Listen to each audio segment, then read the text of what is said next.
बिस्मिल्लाहिर्रहमानिर्रहीम। अस्सलाम वालेकुम डियर स्टूडेंट्स। आज हमने 6.4 का क्वेश्चन नंबर 15 करना है। देखिए question number 15। Question number 15 is find 4 numbers in arithmetic progression. Find 4 numbers in arithmetic progression whose sum is 32.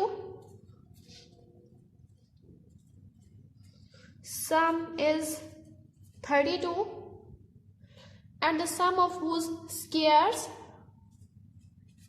and the sum of whose squares is 276.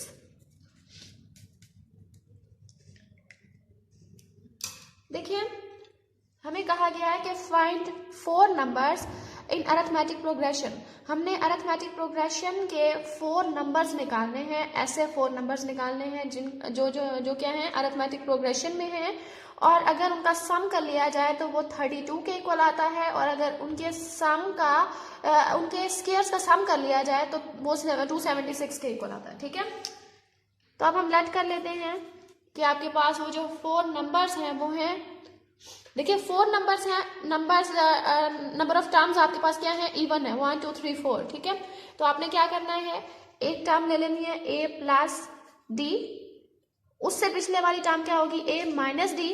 ठीक है, फिर उससे पीछे वाली देखिए a प्लस डी के बाद क्या आता है a को आपने स्किप कर देना। ठीक है, क्यों? क्योंकि देखिए a plus D minus D करेंगे तो वो आपके पास डी से कैंसिल आउट, और यहाँ पे a आ जाएगा। a को आपने कैंसिल कर देना है। फिर उससे पीछे वाली टर्म देखें a माइनस डी आएगी, और a माइनस डी के बाद वाली टर्म क्या होगी a माइनस 2d, उसको आपने स्किप करके a माइनस 3d लिखना है। ठीक है, ये हमारे पास टर्म्स आ गई, लेकिन ये तो 3 टर्म्स हैं। हमें कितनी टर्म्स निकालनी थी, 4 टर्म्स निकालनी थी। तो अब हम क्या करते हैं, a प्लस, यहाँ से a प्लस 2d आना था, अगर d को ऐड करें नेक्स्ट टर्म में तो हमारे पास a प्लस 2d आना था, लेकिन हम क्या करेंगे, वो 2d नहीं लिखेंगे, उससे नेक्स्ट टर्म लिखेंगे a प्लस 3d। बच्चों ये याद रहे, जब आपके पास नंबर ऑफ टर्म्स क्या होंगी, इवन होंगी, तो आप एक टर्म को स्किप करके दूसरी टर्म लिखोगे। स्टार्ट कहां से करना है, आपने a से स्टार्ट नहीं लेना। ठीक है, a प्लस डी से स्टार्ट लेना, या फिर a माइनस डी से स्टार्ट लेना। ठीक है, मतलब इस साइड पे भी जाएंगे और इस साइड पे भी आपने इक्वल टर्म्स लिखनी है। और अगर आपके पास नंबर ऑफ टर्म्स ऑड होंगे, जैसे आपके पास पिछले क्वेश्चन में कितनी थी, 3 टर्म्स हमने निकालनी थी, तो फिर हम क्या करेंगे, इसे स्टार्ट करेंगे, एक टर्म इस साइड पे लिखेंगे, एक टर्म इस साइड पे लिखेंगे। आगे समझ। अब ये 4 टर्म्स हमने लेट कर ली। ठीक है, are in AP, are in arithmetic progression. उसके बाद हम कहते हैं कि आपके पास है according to the question. According to the question हमारे पास क्या दिया हुआ है कि सम जो है 4 टर्म्स का वो क्या किसके इक्वल है, 32 के। तो अब हम इनका सम कर लेते हैं। अभी आपको पता चल जाएगा कि ये मैं नंबर ऑफ टर्म्स इस तरह से क्यों ली।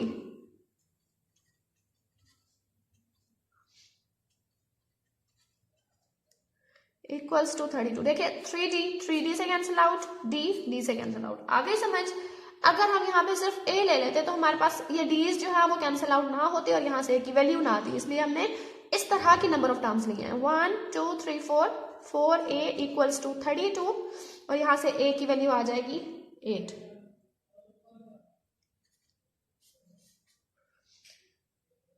उसके बाद देखिए हमारे पास नेक्स्ट स्टेटमेंट का पार्ट था, the sum of whose squares is 276। ये जो आपके पास नंबर ऑफ टर्म्स दी हुई है, इनके अगर स्क्वायर्स का सम कर लिया जाए तो वो 276 के इक्वल आता है।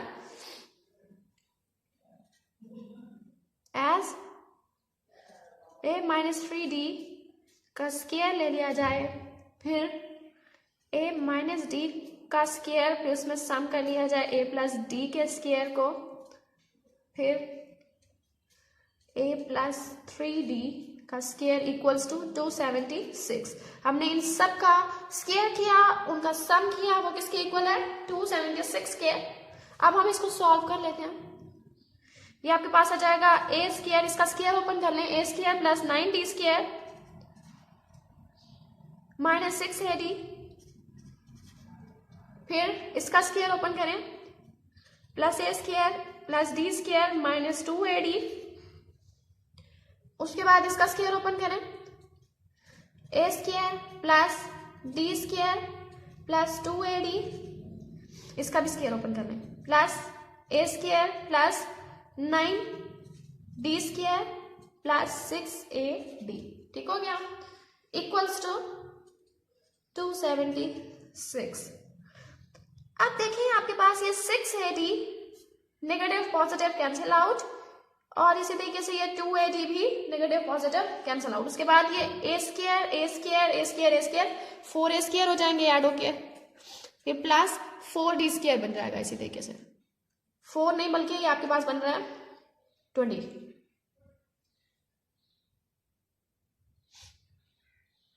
d स्क्वायर बन रहा है, 9 9 18 और साथ में 2 20d स्क्वायर इक्वल्स टू 276, ठीक है। उसके बाद आप a की वैल्यू पुट कर दें, 4 8 का square plus 20d square equals to 276, 64 4 into 64 plus 20d square equals to 276, उसके बाद 20d स्क्वायर इक्वल्स टू 276, ये 64 को मल्टीप्लाई करें आप 4 से तो आपके पास आंसर आएगा 256, पॉजिटिव 256 है, इक्वल की दूसरी साइड पे जाके नेगेटिव हो जाएगा, इनको सब्ट्रैक्ट करने से आपके पास आंसर आएगा 20, और यहां से d स्क्वायर की वैल्यू आ गई 1। अब d की वैल्यू निकाल लें, d की वैल्यू आपके पास क्या आएगी प्लस माइनस 1, d की आपके पास 2 वैल्यूज आ चुकी हैं, तो अब a की वैल्यू है d की वैल्यूज हैं, तो अब हम एक दफा d की पॉजिटिव वैल्यू पुट कर लेते हैं, एक दफा नेगेटिव पुट कर देते हैं, हमारे पास नंबर ऑफ टर्म्स आ जाएंगी। हाँ जी, पुट करें, a इक्वल्स टू 8 और d इक्वल्स टू 1, किसमें, इन टर्म्स में जो हमने लेट की थी, ये आपके पास a minus 3d, a minus d, और पुट इनमें हमने पुट करनी है a प्लस डी और a प्लस 3d।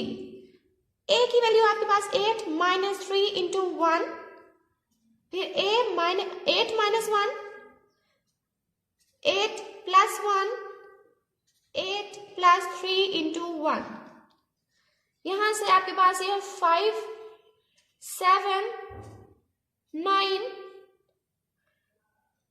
11, ठीक है। ये नंबर ऑफ टर्म्स हैं जिनको सम करने से, इनको बेशक आप सम करके देख लें, आपके पास आंसर 32 आएगा, और अगर प्रोडक्ट ले लेंगे इनके स्क्वायर्स का सम करके उनका आप स्क्वायर्स का सम ले लेंगे तो आपके पास क्या आ जाएगा 276 आंसर आ जाएगा। उसके बाद हम लेते हैं, पुट करते हैं a इक्वल्स टू 8 और d इक्वल्स टू -1, किसमें, दोबारा इन्हीं वैल्यूज में। जैसे ही हम इसमें पुट करेंगे, देखिए a आपके पास क्या है 8 है, माइनस 3 इंटू -1, फिर 8 माइनस 1, 8 -1, और फिर 8 प्लस 3 इंटू -1, ठीक हो गया। उसके बाद देखिए 8 प्लस 3, 8 प्लस 1, 8 -1, और फिर 8 माइनस 3, ये आपके पास आ जाएगा 11, 9 7 और 5। वही नंबर्स अगेन आ गए हैं, ठीक है। मतलब ये नंबर्स ले लिए जाएं या ये नंबर्स ले लिए जाएं, सेम नंबर्स हैं, इनको जैसे ही आप लोग सम करोगे इनका, तो आपके पास आंसर क्या आ जाएगा 32 आ जाएगा। और अगर इनका प्रोडक्ट ले लेंगे, इनके स्क्वायर्स का सम ले लेंगे सॉरी, तो हमारे पास 276 आंसर आ जाएगा। ये क्वेश्चन हो गया वाइंड अप। इंशाल्लाह ताला हम इसका कल इस एक्सरसाइज का लास्ट क्वेश्चन करेंगे और हमारी एक्सरसाइज वाइंड अप हो जाएगी। ओके बेटा, अल्लाह हाफिज।